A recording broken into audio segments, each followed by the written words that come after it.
حتى أهل البدع والأهواء، أهل البدع العقائدية وأهل البدع السياسية. أنا أقول بيننا وبينكم السلف، بيننا وبينكم الكتب، كان فيقول البدع بيننا وبينكم.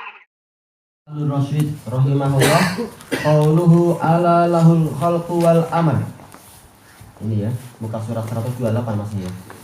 Ketahuilah hanya milik Allah lah hak penciptaan dan perintah, yaitu segala urusan adalah di tangan Allah. Qal ai huwa khaliqu kulli syai', yaitu Allah adalah pencipta segalanya. Wa hadza am fayashmalu af'alal ibad. Ini bersifat umum, maka penciptaan yang Allah Ta'ala lakukan itu juga mencakup perbuatan para hamba. Bukan hanya a'yan, bukan hanya zat hamba, tapi juga perbuatannya, itu ciptaan Allah. Tetapi sebagaimana yang telah kita jelaskan berkali-kali, bukan berarti kita ini bagaikan kalau orang Indonesia bilang wayang yang dikendalikan oleh dalangnya, atau bagaikan yaitu bulu yang ditiup oleh angin. Bukan demikian. Tetapi semua perbuatan kita tentunya adalah kita yang menginginkan dan kita yang memang memiliki kemampuan untuk melakukan itu. Maka kalau baik, maka itu adalah kita mendapatkan pahala. Kalau jelek, kita yang dicela dan mendapatkan dosa. Tapi kenapa Allah dikatakan pencipta perbuatan kita? Karena keinginan tadi Allah yang menciptakan. Akal yang mampu menginginkan ini dan itu. Demikian pula kemampuan kita Allah yang menciptakan, Allah yang memberikan kekuatan. Kemudian dua nikmat ini diserahkan kepada kita. Kemudian Allah akan melihat untuk apa dua nikmat ini kita pergunakan. Apakah untuk yang baik ataukah untuk yang jelek. Tayyib. Qal walahul amr, dan hanya milik Allah lah seluruh perintah, yaitu seluruh urusan. Pengaturan itu adalah hak Allah. Al-mulku wat tasarruf, yaitu kekuasaan dan pengelolaan dan pengaturan itu adalah milik Allah. Fala radda li amrih wala mu'aqiba li hukmih, maka tidak ada satu orang pun atau satu zat pun yang mampu untuk menolak urusan Allah, dan tidak ada satu pihak pun yang mampu untuk mengkritik hukum Allah. Mungkin di dunia dia mengkritik karena dia bodoh, nanti di hari kiamat tidak mampu dia mengkritik, dia tahu ternyata Allah benar. Di dunia karena bodoh maka dia banyak mengkritik, menyalahkan Allah, mengatakan ini hukum yang sudah tidak berlaku dan seterusnya. Tapi nanti di hadapan Allah setelah dijelaskan semuanya, maka taulah dia memang dia itu adalah yang bodoh dan Allah adalah zat yang maha benar. Wal amru yang qasimu ila qismain, urusan alalahul khalqu wal amr itu terbagi menjadi dua macam. Amrun syar'i dini, itu yang pertama, urusan yang bersifat syariat dan keagamaan. Kaqaulihi, seperti firman Allah Ta'ala, innallaha ya'muru bil adli wal ihsan, sesungguhnya Allah memerintahkan untuk kita menegakkan keadilan dan berbuat kebaikan. Apa perbedaan antara adil dan ihsan? Dijelaskan oleh Ibnu Asyur di dalam tafsir beliau. Bahkan sebelum Ibnu Asyur, jauh sebelum Ibnu Asyur dan Ibnu Taimiyah, yaitu tafsir siapa? Ibnu Atiyah. Maksudnya adil adalah meletakkan segalanya tepat pada tempatnya atau mengambil sesuatu yang memang hak dia. Sementara ihsan, dia itu melepaskan sebagian haknya. Misalkan ada orang hutang 1.000 kepada kita, maka kita ambil 1.000, ini adalah adil. Tapi ihsan yaitu kita ambil 900, yang 100 kita hadiahkan untuk dia, kita sedekahkan, itu namanya ihsan. Dan dua-duanya diperintahkan, dan yang berpahala adalah yang kedua, yaitu yang ihsan. Kalau keadilan, maka ini adalah namanya keadilan, sesuatu yang mubah dari sisi tadi kita mengambil hak kita, walaupun ada pahala dari sisi yang lain. Cuma ihsan tetap lebih baik. Yang kedua, wa amrun kauniyun qadari, yaitu urusan yang bersifat alami dan takdir. Kaqaulihi, sesuatu yang terkait dengan takdir Allah. Wa idza aradna an nuhlika qaryatan amarna mutrafiha fafasaqu fiha. Dan apabila kami ingin untuk membinasakan suatu negeri, qaryah untuk bahasa kita sekarang adalah satu kampung saja. Tapi adat Al-Qur'an, kebiasaan Al-Qur'an kalau bilang qaryah justru ini adalah negeri yang besar. Seperti Syam itu adalah qaryah, Mesir itu adalah qaryah. Makanya dia untuk tafsir kita yang sekarang, Korea itu jadi kecil sekali, sekitar desa-desa ini aja. Dan besar. Iya. Jadi dusun-dusun. Tayyib, kami akan memerintahkan orang-orang yang hidupnya mewah di negeri itu, kemudian mereka berbuat kefasikan di dalamnya. Maksudnya amarna di sini adalah yaitu Allah menakdirkan dengan takdir, yaitu Allah memerintahkan dengan takdirnya. Allah menakdirkan orang-orang yang bermewah-mewah itu mereka berbuat kefasikan. Bukan berarti amarna di sini Allah memerintahkan untuk apa? Untuk kita berbuat jahat. Tidak mungkin Allah memerintahkan berbuat jahat. Bahkan Allah memerintahkan untuk berbuat adil dan ihsan. Tapi maksudnya memerintahkan di sini adalah takdir. Allah menakdirkan mereka berbuat jahat sehingga mereka layak untuk dibinasakan. Tapi kenapa ditakdirkan itu? Karena Allah tahu di dalam hatinya ada penyimpangan, maka sekalian diizinkan untuk menyimpang. Izin dalam artian apa? Ditakdirkan. Bagaimana Fir'aun dikasih perintah untuk berbuat baik, dia tidak mau, maka diizinkan sekalian dia untuk membuat kekacauan di muka bumi sehingga dia dibinasakan. Tayyib, al-ayah tadammanat hadhil ayah isbata anwa'i tauhidis salasah. Ayat ini menetapkan ayat ini mengandung penetapan 3 jenis tauhid. 3 jenis tauhid. Maksudnya ayat yang manakah? Ayat yang berarti dari awal sampai akhir ini ya. Bukan maksudnya yang wa idza aradna, tapi yang ayat yang disebutkan oleh Ibnu Taimiyah. Tayyib. Dari mana kita tahu bahwasanya dia mengandung tauhid rububiyah?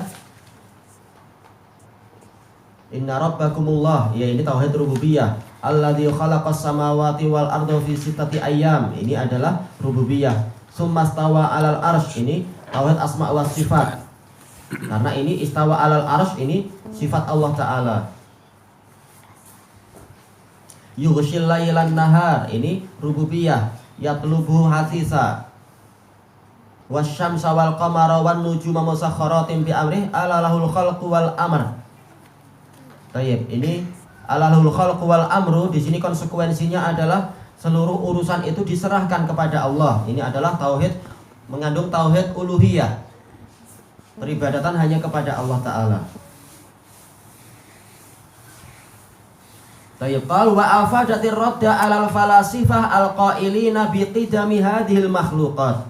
Dan ayat ini juga memberikan faedah bantahan kepada para ahli filsafat yang mengatakan bahwasanya alam semesta ini, makhluk-makhluk ini adalah qadim, yaitu bukan sesuatu yang baru, bukan sesuatu yang tercipta, tetapi memang dia itu sesuatu yang kekal tanpa ada batas awal dan tanpa ada batas akhir. Ini namanya qidamul alam. Kenapa? Karena mereka meyakini kejadian alam semesta ini hanyalah susul menyusul saja, terbentuk dari semula adalah apa? Dari protein, kemudian protein kena petir jadi asam amino, kemudian terbentuk makhluk bersel satu, kemudian setelah evolusi sekian lama akhirnya menjadi makhluk yang sedikit lebih besar sampai kesempurnaannya di tingkat manusia. Kemudian setelah mereka sendiri khilaf karena mereka jahil, 15.000 tahun kemudian atau 100.000 tahun kemudian, maka akan terjadi bencana besar, entah namanya Big Bang menurut teori astronom atau yang lain-lain, hancur semuanya kembali ke protein lagi. Kemudian nanti terbentuk lagi asam amino, muncul gitu lagi. Tasalsulul khawatir. Mereka tidak beriman kepada Allah dan tidak beriman pada malaikat dan seterusnya. Siapa yang ciptakan protein? Nah, pening mereka. Terus kenapa kemudian terbentuk dengan petir? Siapa yang menciptakan petir? Pening mereka. Tak tahu, mereka hanya mengira dan menduga saja, menyangka. Sementara ayat tadi jelas menyebutkan Allah lah yang mengatur segalanya dan menciptakan semuanya. Makanya disebutkan di sebagian surat kabar itu para astronom yang mereka memakai teleskop Hubble, teleskop yang dikatakan paling kuat di dunia itu. Saya sudah melihat ke alam semesta dengan teleskop ini, tapi saya nggak lihat Tuhan itu katanya. Ya Allah di langit, di atas langit ketujuh, sementara Jelas teleskop dia tidak mampu menembus untuk apa? Menembus langit pertama pun nggak cukup. Perjalanan 500 tahun, gimana mampu dia? Kenapa? Allah nampak dia. Allah ini apa? Dia yang sombong mana? Mata dia terlalu lemah. Allah nampak. Orang bodoh. Tayyib. Qal wa afadat umuma khalqihi li hadhil makhluqat. Dan ayat ini memberikan faedah, yaitu bahwasanya penciptaan yang Allah lakukan itu mencakup seluruh makhluk ini semua. Matahari, langit, matahari, bulan dan bintang-bintang dan yang lain-lain semuanya, siang dan malam itu Allah yang menciptakan. Langit dan bumi juga Allah yang menciptakan.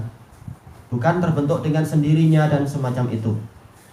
Fayashmalu dzawataha wa sifatiha. Maka dia mencakup zatnya dan sifat-sifatnya. Wa afadat al-istidlala bihadhil makhluqat ala wujudil khaliq. Dan ayat ini memberikan faedah, yaitu disyariatkan kita berdalil dengan makhluk-makhluk ini akan adanya pencipta. Pengaturan yang luar biasa tidak mungkin terjadi dengan sendirinya. Pasti ada yang mengatur dan mengendalikannya, dan ada yang menciptakannya. Maka pencipta itu ada. Wa afadat isbata asma'ihi wa sifatih. Dan memberikan faedah ditetapkannya nama-nama Allah dan sifat-sifatnya. Wa annahul mustahiqqu lil ibadah. Dan bahwasanya dia itulah yang berhak untuk disembah. Wa afadat isbata sifati al-khalq. Dan memberikan faedah ditetapkannya sifat al-khalq, penciptaan. Allah mencipta, tidak seperti ucapan para falasifah. Allah tidak mencipta apa-apa karena dia qadim. Yang qadim tidak terjadi padanya hadis, sesuatu yang baru. Sementara perbuatan itu sesuatu yang baru. Itu adalah apa? Adalah teori-teori yang mereka sendiri bodoh. Mereka tidak tahu apa-apa. Mereka sekedar membuat kewajiban untuk Allah begini, kewajiban untuk Allah begitu. Siapa mereka? Wa afadat isbatal af'alil ikhtiyariyah al-lazimah wal muta'addiyah. Dan ayat ini juga memberikan faedah ditetapkannya perbuatan-perbuatan ikhtiyariyah, yaitu Allah tidak ada yang mampu memaksa dia, tapi perbuatan yang dia lakukan itu adalah betul-betul dia inginkan. Fa'alun lima yurid, mengerjakan apa yang dia inginkan. Tidak ada yang mampu memaksa Allah. Yang bersifat lazimah, perbuatan yang tidak ada maf'ul bihnya. Contohnya apa kalau di dalam ayat ini tadi? Inna rabbakumullahu alladzi khalaqas samawati wal ard. Kalau ini jelas dia adalah muta'addiyah, perbuatan yang ada maf'ul bihnya, menciptakan langit dan bumi. Istawa alal arsh, boleh jadi ini yang dimaksud lazimah. Karena alal arsh ini memang bukan maf'ul bih, tapi dia menunjukkan apa? Dia adalah dzarf. Yughshil lailan nahar, jelas ini adalah muta'addiyah, perbuatan yang ada objeknya. Wasyamsa wal qamara wan nujuma musakhkharatin bi amrih ala lahul khalqu wal amr. Dohirnya adalah yang tadi berarti ya, untuk yang lazimah. Yang lain-lain dohirnya adalah muta'addiyah, yaitu yang ada objeknya, ada maf'ul bih. Wa afadat isbata khalqis samawati wa wujudiha. Dan memberikan faedah ditetapkannya penciptaan langit dan adanya langit. Dan ini ma'ruf. Wa afadat ta'addudaha, memberikan faedah jumlah langit. Bilangan langit adalah 7. Wa afadat, dan ini membantah dan memang betul-betul tidak sesuai dengan ucapan sebagian orang yang menakwilkan Al-Quran, yaitu 7 langit maksudnya adalah 7 planet. Gimana planet hanya 7? Planet banyak loh. Karena sebagian mereka bilang seperti itu. Tayyib. Wa afadat fadlas sama'i alal ard, memberikan faedah keutamaan langit daripada bumi. Yaitu langit disebutkan lebih dulu di dalam Al-Quran, hampir semuanya kecuali satu tempat langit itu selalu disebutkan lebih dulu, baru kemudian bumi. Dan ma'ruf yang namanya atap dan bangunannya itu lebih utama daripada asasnya. Dari sisi apa? Kemuliaan, bukan dari sisi keperluan. Walaupun bumi lebih dulu diciptakan, tapi langit sebagai apa? Sebagai bangunan dan atap, maka dia lebih mulia. Dan juga apa? Karena makhluk-makhluk mulia dan suci itu ada di langit. Dan iblis ketika dia berbuat maksiat menjadi kotor, maka dia dilarang untuk apa? Untuk tetap tinggal di kerajaan langit. Tayyib. Dan seterusnya pembahasan yang panjang disebutkan Ibnul Qayyim di dalam kitab Bada'iul Fawaid tentang pembahasan kenapa langit lebih utama daripada bumi. Wa afadat anna khalqa hadhil makhluqat fi sittati ayyam, dan memberikan faedah bahwasanya penciptaan makhluk-makhluk ini tadi ada di dalam 6 hari. Awaluha al-yaumul ahad, yang pertama adalah di hari Ahad. Wa afadat isbatal istiwa alal arsh istiwaan yaliqu bi jalalih. Ayat ini memberikan faedah ditetapkannya istiwa di atas arsh, istiwa yang sesuai dengan keagungan Allah, tidak seperti istiwanya makhluk.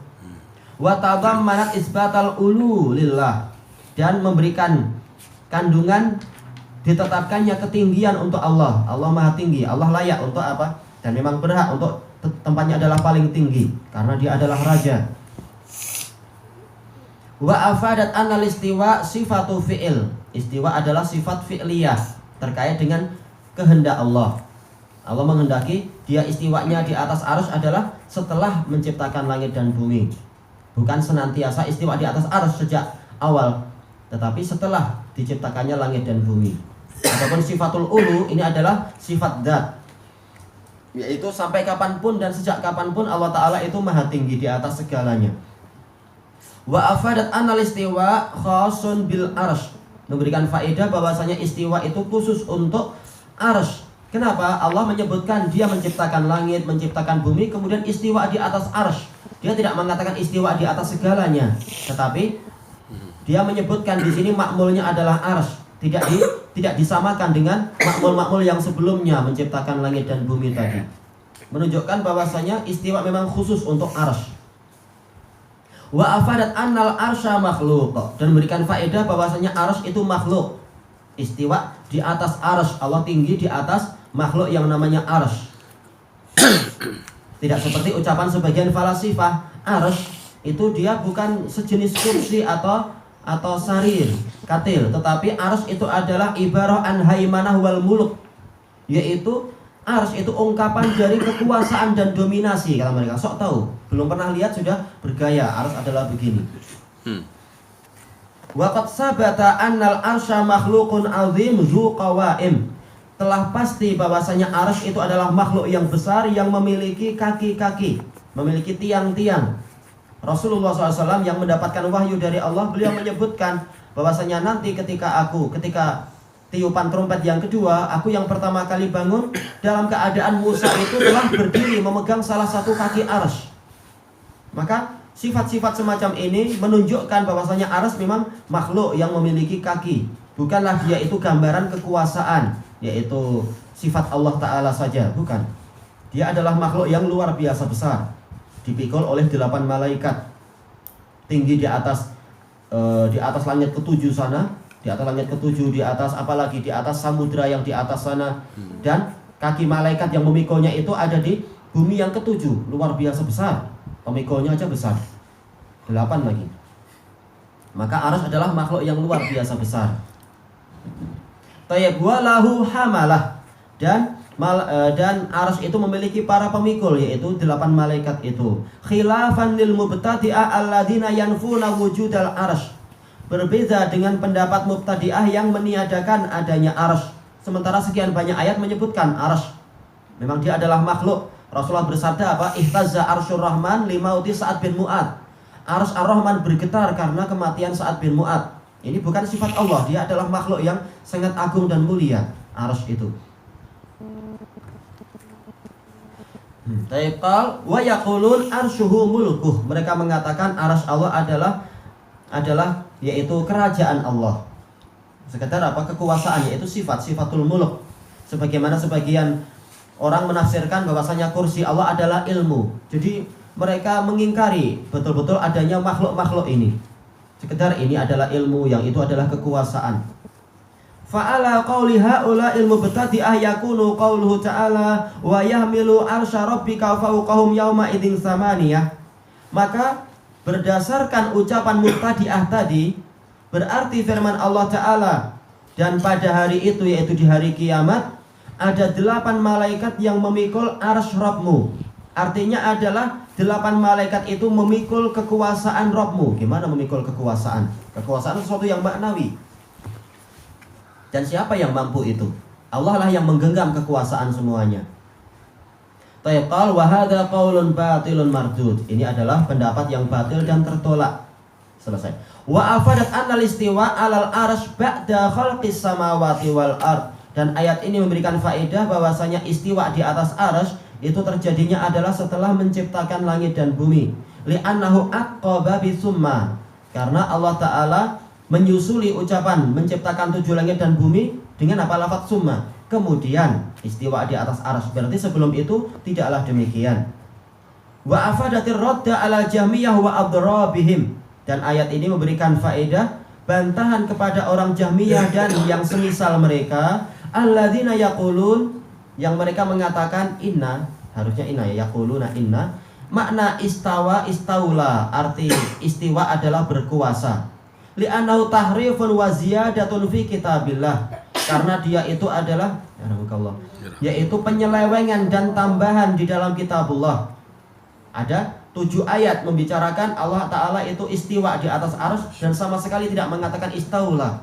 Kata Ibnul Qayyim, seandainya ini hanyalah majaz, maka paling tidak ada ayat-ayat atau sabda Nabi yang menjelaskan yang dimaksudkan dari sekian banyak ayat tadi adalah istaula. Ternyata tidak ada itu. Maka ini adalah murni, yaitu apa? Penyelewengan dari penyimpangan dan penyelewengan dari para ahlul bidah tadi. Tambahan yang Allah Ta'ala tidak pernah memfirmankannya. Tambahan huruf lam.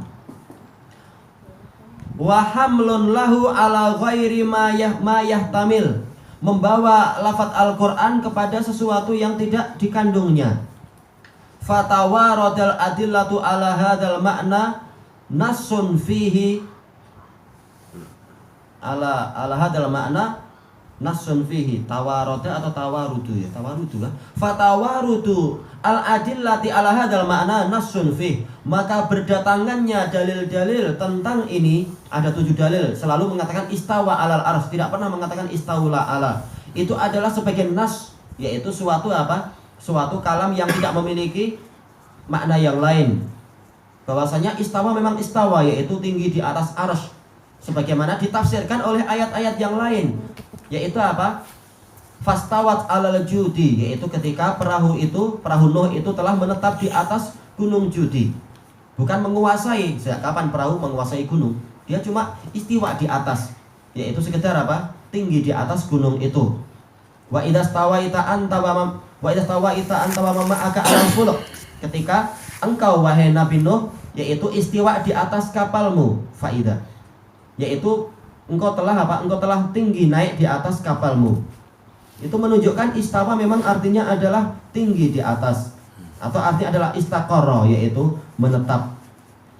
Sebagaimana dalam ayat yang lain, litastawu ala zuhuri, agar kalian itu naik dan menetap di atas kendaraan kalian. Jadi tidak ada istilah istawa artinya adalah istaula, menguasai. Tayyib. Fala yajuzu ta'wiluh, maka tidak boleh mentakwilkan kepada makna istaula ataupun yang lain-lain. Qala Ibnul Qayyim rahimahullah, nunul yahudi wa lamu jahmi huma fi wahyi rabbil arsy zaidatani. Nun Yahudi disuruh bilang apa itu? Hittah, penghapusan dosa, mereka malah bilang hintah, yaitu apa? Minta tambahan bur. Karena mereka tahu ketika mereka mengucapkan kalimat itu ketika masuk Baitul Maqdis, maka apa? Maka doa mereka terkabul. Mereka tidak suka mendapatkan ampunan, mereka suka dapat makanan aja. Itu jeleknya. Demikian pula lam jahmi, yaitu harusnya istawa ditambah lam jadi istaula. Dua-duanya di dalam wahyu penguasa arsy adalah zaidatan, tambahan terhadap wahyu. Dan ini adalah sikap lancang. Taib ini di dalam kitab Nuniyah yang pertama muka surat 76. Taib ilahuna wallahu a'lam.